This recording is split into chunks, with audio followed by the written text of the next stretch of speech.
где нет.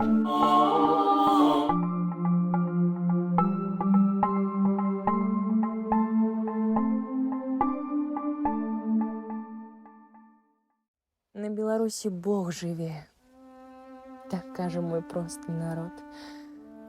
Тую праўду сцвярджае раса ў траве і адвечны зорка раут.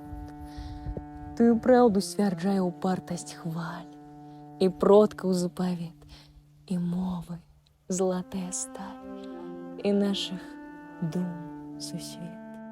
Вітаю вас, маё імя Ірына Мелір, і гэта серыя відэа на Беларусі Бог жыве. Тут я буду распавядаць пра гістарычныя звесткі, розную інфармацыю пра святыні і храмы Беларусі, пра людзей, іх жыццё і веру. Сёння ў нас Свята-Мікалаеўская царква горада Копрына. Прыемнага прагляду. Мікольская царква з'яўляецца адной з самых старажытных у Кобрыне і ўнесеная ў спіс гісторыка-культурных каштоўнасцяў Беларусі. Акрамя гарадскіх жыхароў прыход складаюць вёскі Андронава, Мазічы і пасёлак Птушкафабрыка.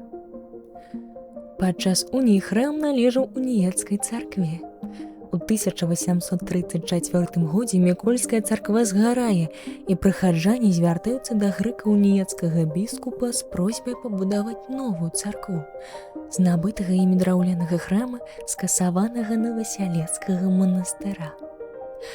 Нягледзячы на тое, што ў горадзе акрамя згарэлага храма было яшчэ два, Прачысцінскі і Петрапаўлаўскі, пабудова новага была неабходная.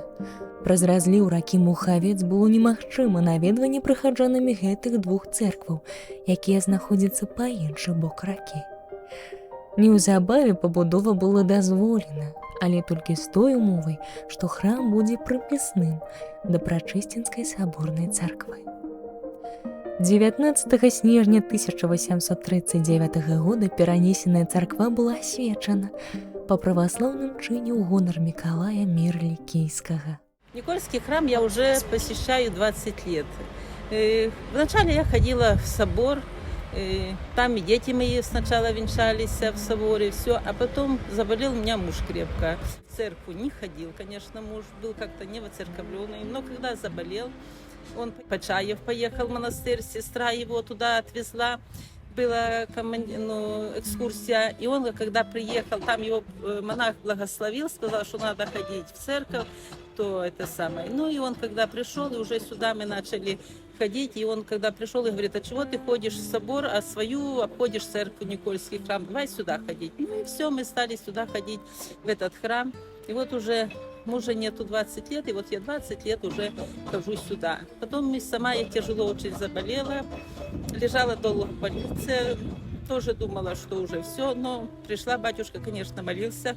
Я очень благодарна отцу Анатолию за его молитвы, потому что если не его молитвы, то, наверное, может быть, и не поправилась. Ну и когда уже вышла с больницы, он тогда пригласил меня читать. И говорит, вот, Вань, листочки все дал, что читать, и говорит, учитесь. Ну и все, я начала учиться читать, и уже вот 7 лет я уже читаю на клиросе, мы уже читаем часы и все каноны, все это читаем.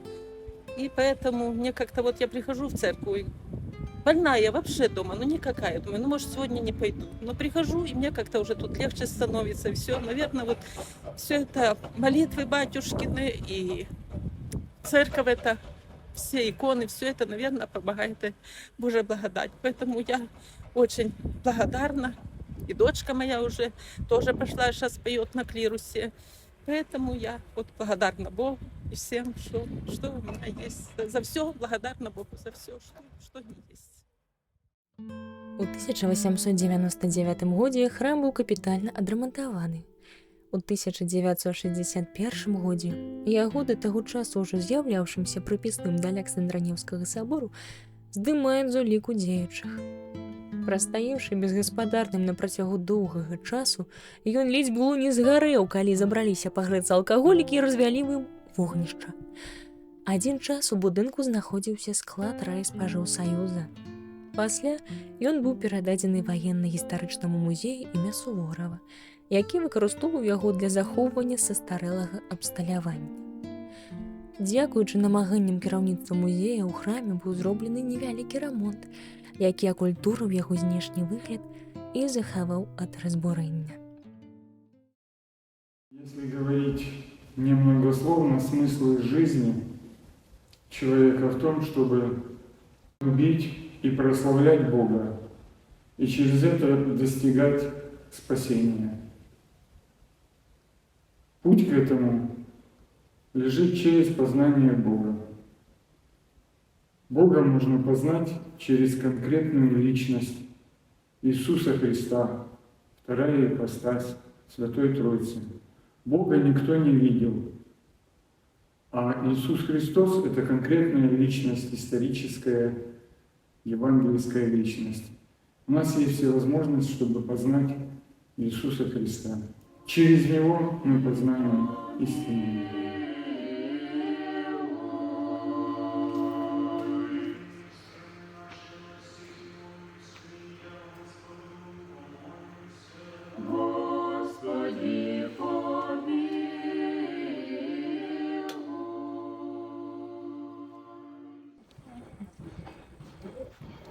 А что я для Нины на день рождения? Нины свои. Ну, убирали, грязно было, все убирали, все это чистили, и все. Наверху там мужа что делалось, туалет был вонде.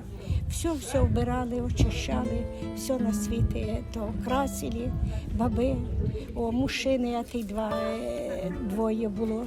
У 92-му году я пішла на пенсію, мене отець Ніколай поставив уборщицею. І до сих пір підлоги мию, вбираю, пособляю вішати, все. Ну, ми все убирали, того, вішали, ті рушники були перші. Після прийшов Анатолій, вже відмінили ті рушники, вже не стали того вішати, приносили люди. О. Ну і так до сих пір працюю, підлоги мою, дівчатам ікони пособляю, убираю, все. А во сколько лет вы пришли первый раз в эту церковь? Помните? Ну, може, скільки? 25. 25. Ну, вже я стала ходити сюди. Того. А так у Петропавловську ходила. Там не закривалася церква. Там все время працювала. Ну, а в нас тут ремонт йшов. 60 лет Да. ходите в церковь сюда. Чтобы еще 60 лет Спасибо, проходили в церковь. спасибо. Вже я тоді заболіла, мені стали спина боліти. Вже Анатолію кажу, отець Анатолій, вже я уборщицею не буду. Кажу, бачите, я по 3 місяці лежу в больниці, у мене дискогінний редикуліт. І він сказав, я після вас уборщицю нікого не буду брати. І все, і не взяв, і зараз обшу. Ну, але ніхто не стається. Віта тепер не були, от у нас 3 бабки, таких, це хазяйка, того, що деньги зараз збирає на свічечку, того, ми йому підлоги, бо ж ніхто не допомагає. З Богом. Спасибо, Господи. Вечером Акафист Пресвятой Богородицы. И далее в среду и в четверг утром по нашей череде служба.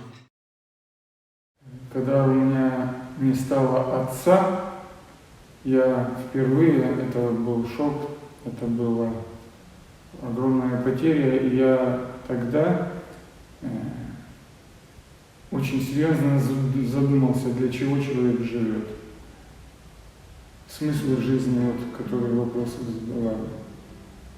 И в итоге я оставил жизнь, которую вел до этого, мирскую жизнь, я имею в виду, и пошел поступать в семинарию, в учебное духовное заведение. А в каком возрасте вы пошли поступать? 32 года. Нягледзячы на цяжкасці, выпрабаванні, час, прыход Свята-Мікалаіўскага храма разам са святарамі змог прайсці да таго стану, Калі што б не адбывалася вакол, унутры царквы кожны знаходзіць для сябе апору і акружаны людзьмі, якія заўсёды падтрымаюць і будуць верыць побач.